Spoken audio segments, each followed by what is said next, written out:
웰빙 한방 이야기. 안녕하세요. 동양의학에서요, 침을 통해서 어떻게 질병을 치료하는지 쭉 말씀을 드려왔습니다. 그럼 동양의학에서 약을 통해서는 어떻게 질병을 치료하는지 그 원리를 한번 말씀드려보고자 합니다. 자, 약을 처방함에 있어서요, 치료를 함에 있어서 가장 기본적인 원리가 하나 있습니다. 그건 뭐냐면요, 열이 나는 자는 찬 약으로, 추운 자는 더운 약으로 치료한다는 원칙입니다. 따라서요, 약의 성질이요, 크게 찬 약과 더운 약으로 이렇게 구별이 되어 있습니다. 자, 이 더운 것은 찬 약으로, 추운 것은 더운 약으로 이 치료한다는요, 이 기본 원칙은요, 동양의학의 모든 질병 치료에 아주 기본이 되는 원칙입니다. 약물 치료에서뿐만 아니라요, 침구 치료에서도요, 아주 중요한 원칙입니다. 따라서요, 환자를 이렇게 볼 때요, 가장 중요한 것이 병의 한러의 속성을 파악하는 것입니다. 환자의 체질이 중요한 것이 아니라요, 그 환자의 병의 상태가 어떠냐는 것이 중요한 것입니다. 자, 열병이요, 돌게 되면 어떻게 되겠습니까? 대부분의 환자들이 어떻게 됐습니까? 체질이 무슨 체질인가 관계없이 다 그 열병에 걸리게 되는 겁니다. 그러면 어떻게 됩니까? 대부분의 환자들이 열에 들뜨게 됩니다.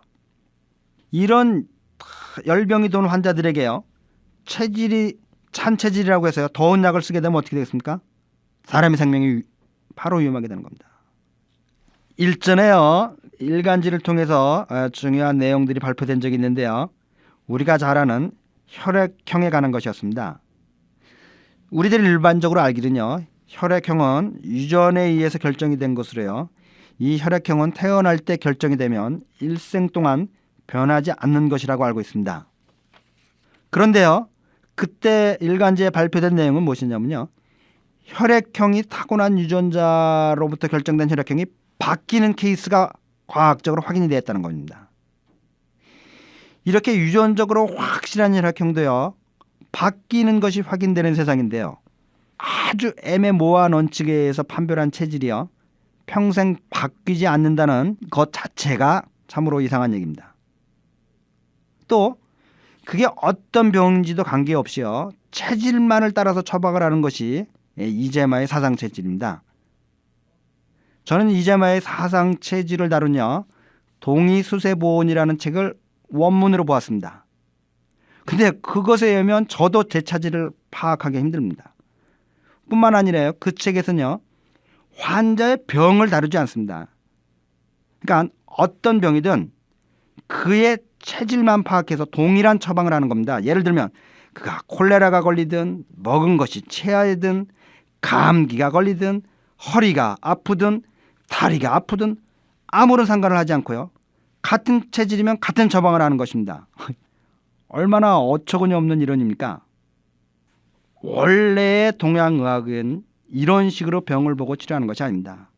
아주 많은 인간과 자연에 관한, 생명에 관한 이론들을 밝혀놓고 그 이론에 입각해서 서양의학과 동일하게 병을 진단하고 그 진단에 따라서 처방하고 치료를 하는 것입니다. 그 중심에 제일 중요한 원칙 중의 원칙인 이 환자의 병의 상태가 열성이냐 한성이냐를 판단해서 그에 따라서 찬 약과 더운 약을 가려서 처방을 해서 치료를 하게 되는 겁니다. 따라서요, 제가 학생들에게 강의를 할 때는요, 자, 의사가 사람의 병을 치료를 하지는 못할 망정 위험하게 하지는 말아야 한다고 누누이 말을 하면서요, 그러기 위해서는 이 환자의 한어의 판단에 실수를 해서는 안 된다고 강조를 하곤 합니다. 이렇게 동양의학에서는요, 약물 치료에 있어 가장 중요한 원칙이 더운 자는 찬 약으로, 추운 자는 더운 약으로 치료한다는 기본 원칙입니다. 이에 따라서요, 모든 약의 성질이 찬 것인지 더운 것인지로 구별되어 있습니다. 그 또한 그를 병에 따라서 맞게 처방을 하게 되는 것입니다. 그럼 내일 계속해서 또 말씀드리도록 하겠습니다. 달빛 안녕 원장 김동영이었습니다.